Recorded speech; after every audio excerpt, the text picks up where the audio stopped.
Welcome to Reality Asserts Itself on the Real News Network. I'm Paul Jay, the man who knew too much. That's Thomas Drake. Thomas Drake was in the Air Force, he was in the NSA, and for many years, in and out of various parts of the American national security state, both in public service and in the private sector. I say the man who knew too much, but he's also the man who saw and spoke internally to begin with. He raised objections to the NSA having knowledge about 9/11 and not making use of that knowledge to prevent 9/11.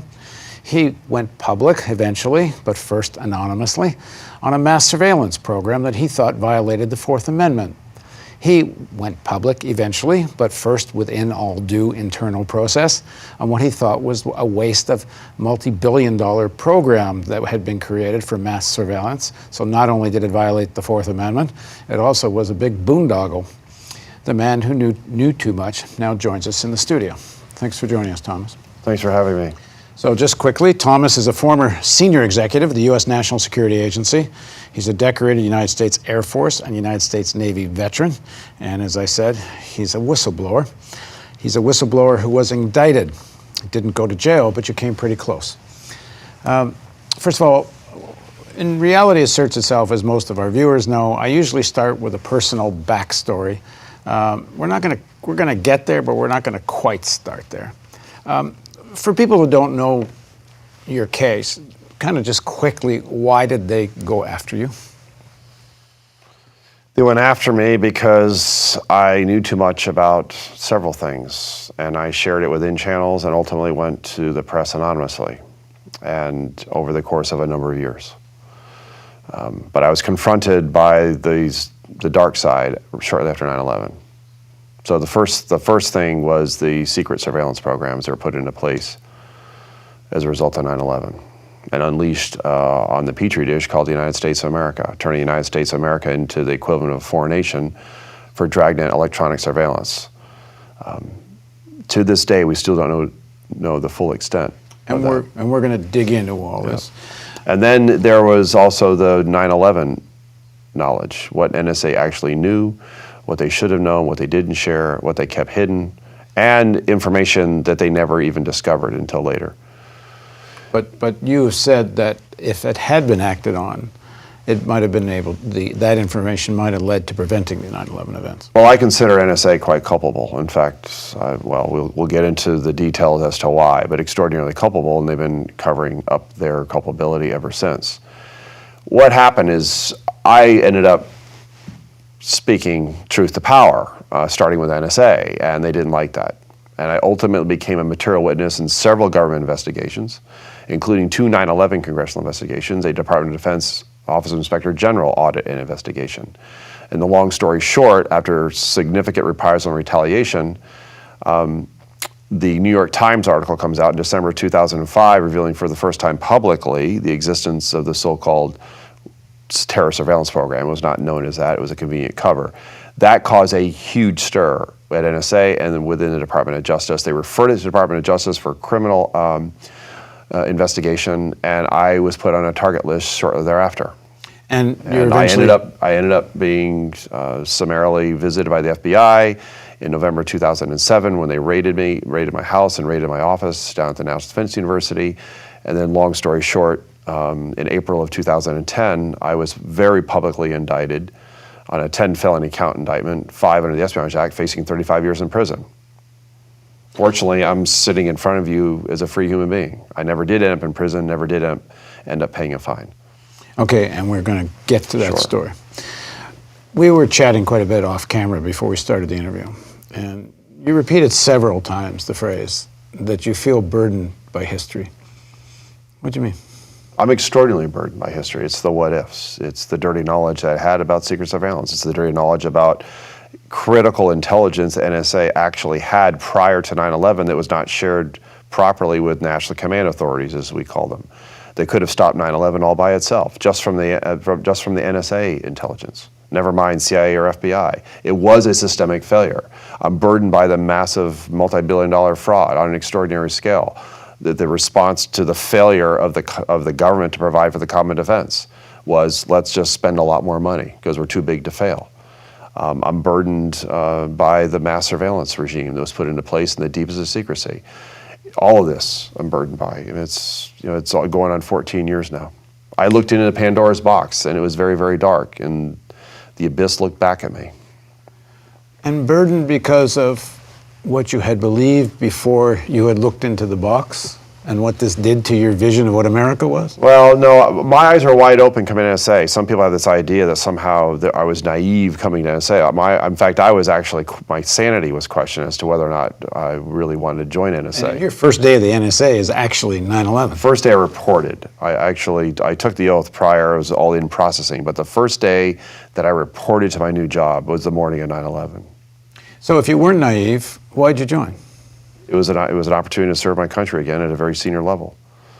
And I'd answered an ad in the paper in February of 2001. They were looking for outsiders. NSA had been placed under lots of attention, and they were clearly having difficulty keeping up with the digital age.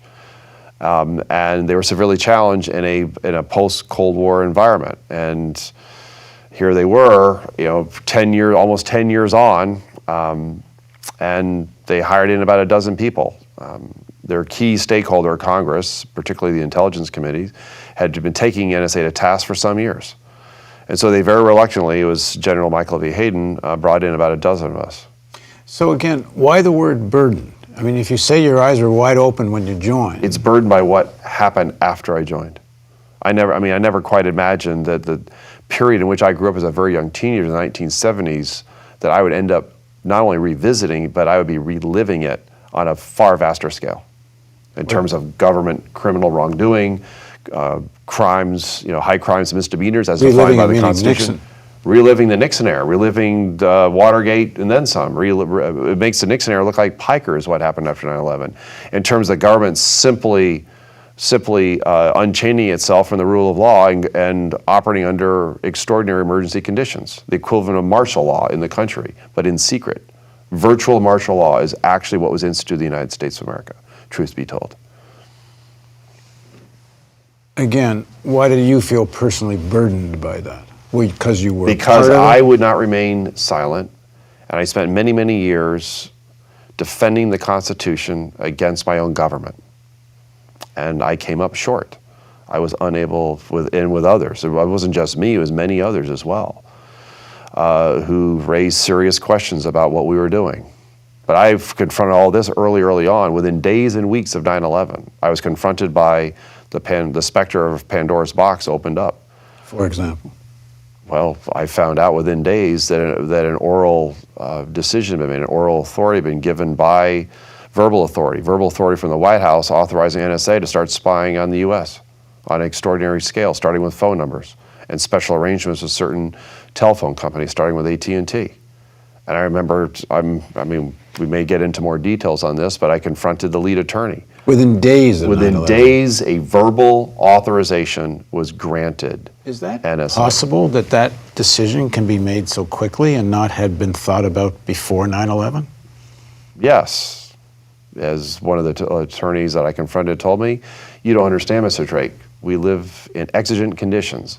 All means necessary apply. I said, including breaking the law and you don't understand. Do you think there was some kind of plan in place prior to 9/11 for such a thing? I would say a plan. I think Cheney was looking for an excuse to reassert the imperial presidency. He always thought that Nixon had gotten a raw deal in terms of history, and here was his moment. He was ascendant. He was a shadow president. He was been handed the national security portfolio by Bush. 9/11 was a convenient crisis in which to implement unitary executive authority. Let's just say it that way. And we're going to get into a whole segment about 9/11 and how this crisis comes to be. So you're staring at the Pandora's box. What do you do? I'm not the one who made the decisions, but I now have the dirty knowledge. So I decided that I could not remain silent. If I remained silent, I'd be an accessory to a crime. I was eyewitness to the subversion of the Constitution.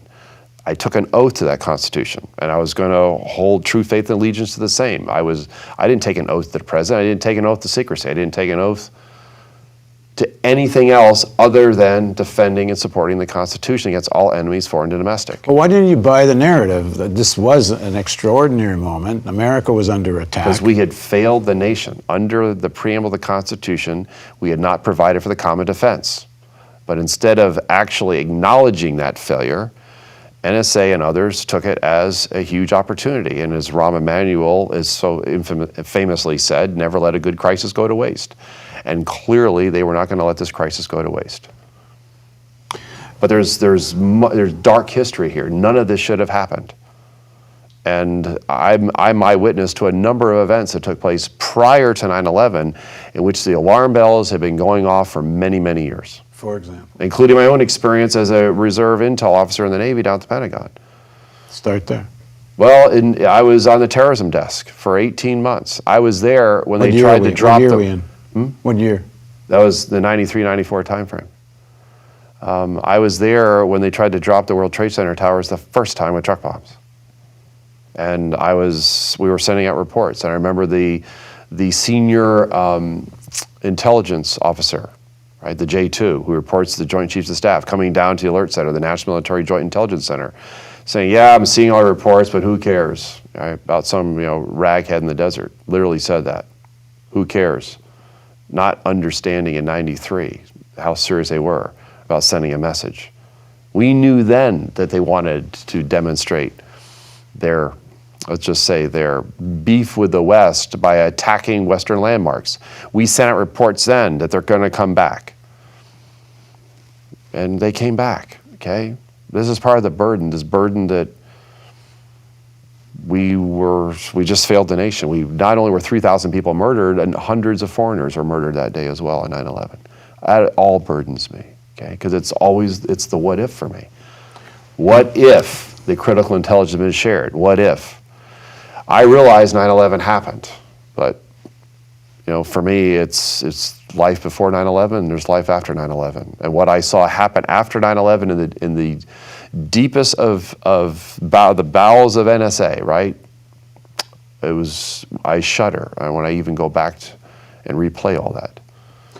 You don't witness your own government subverting the Constitution right out from under you. No consent of the governed, no conversation, no discussion, no debate. Without knowing that it's fraught with enormous strategic peril, that it would have enormous consequences downstream. I knew all that then. I just couldn't turn aside. I had to speak up, and I had to defend the Constitution. This piece of paper, that if it doesn't mean something, then then what matters in terms of our form of governance? Realizing it's rather imperfect. Prior to 9/11, you said there were several moments like that. Oh, there's other moments. Remember, I was at NSA as well as a contractor, but I was also in the Navy for a number of years, during this whole period.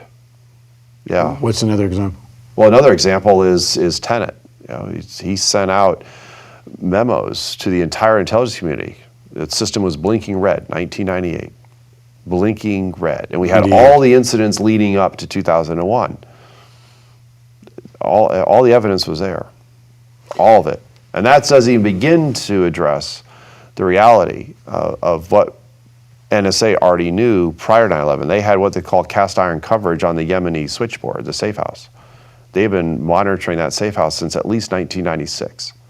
It's an absolute lie of the U.S. government to say that we didn't know about the two hijackers in San Diego, for example. Absolute lie. Well, let's focus on that, because I think that's one of the most revealing stories of the whole pre-9/11 intelligence gathering, because it involves all the agencies. So quickly, we have I'm not very good at remembering the names, but we have the two of the guys that end up on the American Airlines plane are in San Diego. We have a guy who works as some kind of consultant with the Saudi government, and later, if I understand correctly, there's suggestion he's an FBI informant or asset in some way as well. That's another dark thread that has not been fully unraveled, that we were trying to flip people, or at least turn them into informants, some of them. But there's 3 agencies, at least, that know that these 2 guys are in San Diego, and they're working with a guy who's connected with the Saudis. The FBI knows they're there, the CIA knows they're there, and the NSA knows they're there. And we are supposed to believe that none of them ever passed on this information and never talked to each other about it. It seems a little bit bizarre. Bizarre, but you have to understand the culture of the intelligence agencies. They have their own egos, and information is power. I know something that you don't. If I share it, I give away my power. So you're very careful about who you give your information to. Well, let's break down the story a little bit, and let's get clear on what each agency knew. I can only speak to what I know about NSA. Well, let's start with that. I'm certainly what did the aware NSA of know? others, but just so you're aware in terms of your interviewing me, I will only speak directly to what I'm aware of or what I discovered or what I gave to investigators and what I've written about. I'm well aware of speculation, some of it quite informed, some of it probably true in terms of CIA and FBI. Well, let me read something Sure. you're quoted in and you signed. It's called "The NSA Insiders Reveal What Went Wrong," and this is a kind of a memorandum that was written by you and some of your other intelligence colleagues that have also, some of them whistleblowers, some of them have become critics, people like Binney and Ray McGovern. And in this, you're quoted as saying, "The NSA had the content of telephone calls between AA-77, American Airlines 77 hijacker Khalid el-Mindar in San Diego, California, and the known al-Qaeda safe house switchboard in Yemen," which you had just mentioned, "well before 9/11, had not disseminated that information beyond NSA. In short, when confronted with the prospect of fessing up, NSA chose instead to obstruct the 9/11 congressional investigation and play dumb and keep the truth buried, including the fact that it knew about all inbound and outbound calls to the safe house in Yemen. NSA senior leaders took me off the task because they realized belatedly, for some reason, that I would not take part in covering up the truth about how much NSA knew but did not share." That's actually, just for clarification, so context is critical here, not just the content, but what's critical is that I was actually selected as a senior executive to provide the draft statement for the record, in which General Hayden would actually go down to, this is the Saxby-Chambliss subcommittee. He had a subcommittee on Homeland Security, had been recently formed. He began the first 9/11 congressional investigation. It led to the much, much larger joint inquiry, which was the basis for the 9/11 Commission. I was tasked with putting together that statement for the record, and there's a whole story behind this, but ultimately I was taken off. Why? Because I found out the truth. The critical intelligence that NSA actually had and did not share. Reports they had, all the information regarding the switchboards. So I was taken off the task. As I was told by the number 3 person at NSA who I reported to, it was a data integrity problem, a euphemism for you know too much. Now, just for everyone to understand, when you join your first day actually showing up for work as 9/11, you're at a very senior level. What is it you've been asked, what have you been hired I was to actually do? hired, my literal title was Senior Change Leader, and I reported to the Signals Intelligence Director. That was Maureen Baginski. And your job description, what was your... I was brought in to help because this was part of the stakeholders, and particularly Congress, is that NSA was having great difficulty meeting the demands of the 21st century. And that was both in technology, that was in terms of management and leadership practices, as well as process. So I was brought in to advise them and to help put in those practices, information sharing within, critical enabling technologies. And how senior are you? In the hierarchy, where are you I was at? at the second tier level. I'm reporting to the number 3, and only above that's deputy director and director. Hayden. That's right. And Bill Black was the then deputy director. So when you say there was evidence about San Diego, NSA had these phone calls back to the al-Qaeda, what was known to be an al-Qaeda switchboard in Yemen. NSA were listening to these calls and don't share it. How do you know they don't share it? Because I know that from what I was found out during the course of my time there in the months after 9/11. There's no evidence at all that it was shared with any of the normal authorities. Well, There was a back channel. There was a back channel that was created with Cheney after 9/11. But we're talking about the intelligence prior to 9/11. And NSA had what they call cast iron coverage on the Yemeni safe house, which means essentially it's 24/7, 365.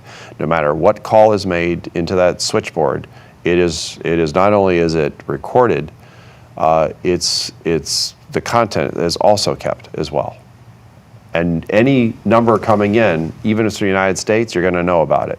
And under the Foreign Intelligence Surveillance Act, if you believe that it rises to the level of somebody in the United States, even if they're a resident alien, or legal or not, but resident alien defined as U.S. part of the U.S. person, you then can get the warrant from the secret court and listen in.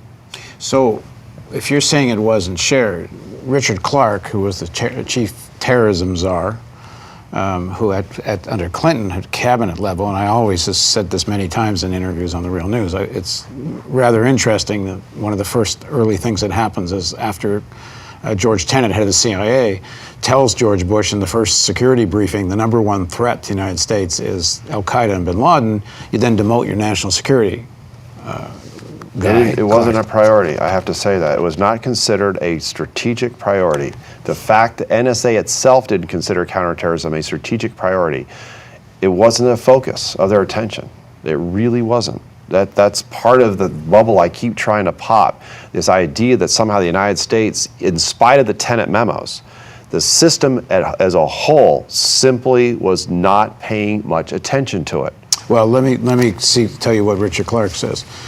Richard Clarke, in a documentary, was asked specifically about why he didn't know about the intelligence about San Diego, and here's what he said. You have to intentionally stop it. You have to intervene and say, no, I don't want that report to go. And I never got a report to that effect. If there was a decision made to stop normal distribution with regard to this case, then people like Tom Wilshire would have known that. Richard Clarke is saying it's not just a question of prioritization. He's saying a deliberate decision that it had to be made in the normal flow of information. Now let's remember, this is during a time when he's already saying our hair's on fire. He testifies that they talk about blinking red. It was past blinking red. The NSA has to be aware that Clarke and others think something's coming. We know from the interview we did with John Kiriakou that the CIA tells, he couldn't name the country, he says an Arab country's ambassador, but a senior CIA official tells a senior Arab ambassador that we know something's coming, it's going to be horrific, and if you have any information on it, you have to tell us because we know something terrible's coming. So how in a context of that do you not pass on that information and not prioritize unless there's, and as I say, we've talked to Bob Graham, who was the head of the Senate Foreign Relations Committee, Intelligence Committee, about there's so many examples of pieces of intelligence. Yeah, but they're all buried. The critical pieces didn't rise to a level sufficient to actually reveal the plot in a way that you could take direct action.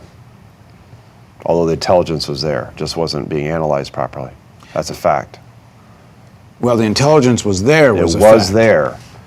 It wasn't being analyzed in a way that would reveal the fuller plot, let alone actually take out the perpetrators. Well, we know that the FBI knows about these guys in San Diego. They're trying to flip them. Well, because I also heard the CIA knows about them and they're trying to flip them. That's true too. The CIA's trying to, and the CIA apparently doesn't want to tell the FBI, and the FBI doesn't want to tell the CIA. That's all the institutional prerogatives. Okay, but they all have a burden to report to Clarke. And Clarke says... Clarke's an outsider. Well, Clarke says they deliberately don't tell me. So if they're not telling Clarke, how can they... trust Clarke. Well, how can they not be telling Cheney? I don't have evidence that they told Cheney. It's very possible because Cheney had quickly created his own intelligence network from those he trusted. Clarke was not part of that network. Fact. So he was cut out. The back channel to Cheney is created pre-9/11 then? There is a back channel to Cheney. Pre-9/11? Pre-9/11. So if Clarke remember, even as late as August, it is true, the president, the PDB, which I used to be a part when I was down at the Pentagon doing imagery analysis, The PDP actually did, in fact, there was the President's Daily Brief that first week in August talking about they're going to use. Yeah, man. Okay. Yeah, how do you not prioritize Right. what you know about these guys, the Yemen connection, and there's a presidential memo briefing from the CIA saying bin Laden plans to attack America. That's correct. And you know 2 guys are in Seattle. Yep, they let it happen. That isn't, this isn't just about prioritization. Yeah, this. But I asked the question. It was convenient. I asked It was Bob Graham. Okay.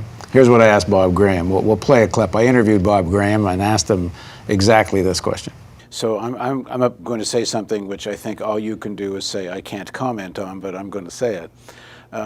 If you're right, and I'm going to take what you said even a little further, which if you are right that Bandar knew this was going on, then he's sitting meeting with his friend, President Bush, regularly in the days leading up to 9/11, and either not saying anything or somehow does. I mean, I know there's a lot of theory and I think a lot of evidence that it would at least require an inquiry, that there's a deliberate intent not to know. It's not just it's not just incompetency. And I mean, to believe that it's just incompetency, then you have to think it's like the Keystone Cops of intelligence agencies. They're just tripping all over each other. Yeah, but that seems hard to believe. Well, and also the fact that it was so pervasive that virtually all of the agencies of the federal government were moving in the same direction, from a customs agent at an airport in Orlando who was chastised when he denied entry in the United States to a Saudi, to the President of the United States authorizing large numbers of Saudis to leave the country, possibly denying us forever important insights and information on what happened. You don't have everybody moving in the same direction without there being a head coach somewhere who is giving them instructions as to where he wants them to move. So that includes before and after the events? Primarily before the event. After the event, it shifts from being an action that supports the activities of the Saudis to actions that cover up the results of that permission given to the Saudis to act. So I'll put you a little bit on the spot here.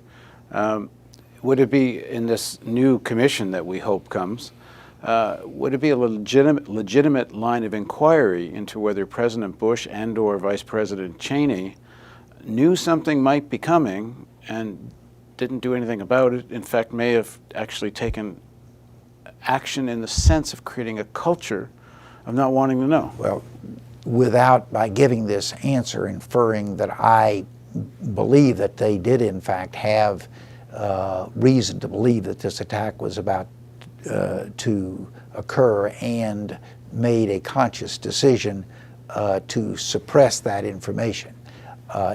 If there were any evidence, and to my knowledge there is none, of course that would be a line of inquiry that would be central to answering the question of what was the Saudis' role and why did the United States cover it up? Look, we had known since 1998, with all the intervening terrorist incidents. You had the Khobar Towers, you had the embassy, you had the Cole, you had a number of other incidents as well, clearly all part of the pattern. And it was clear, even in the intelligence, there was something else that was even bigger. So it's not like this was not known. It was even known that it could be something in terms of a significant landmark or landmarks. Well, based on some reporting by Jason Leopold, and it was others, also known. It could have been the Twin. There's actually Yes. thought it might be the Twin Towers. Yeah. But remember, this is part of the burden. I was there literally when they had tried to drop the World Trade Center towers the first time.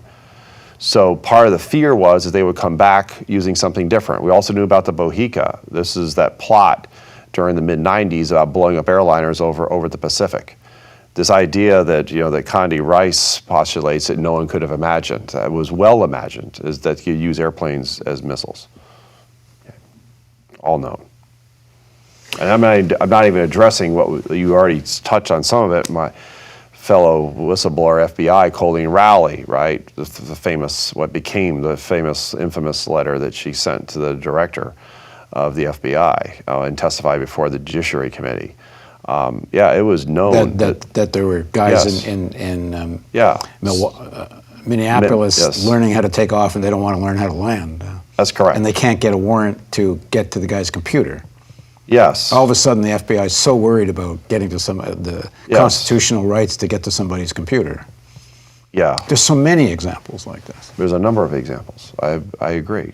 Okay, well, we're going to continue this where I'm going to ask, you joined the NSA, you said, to defend your country.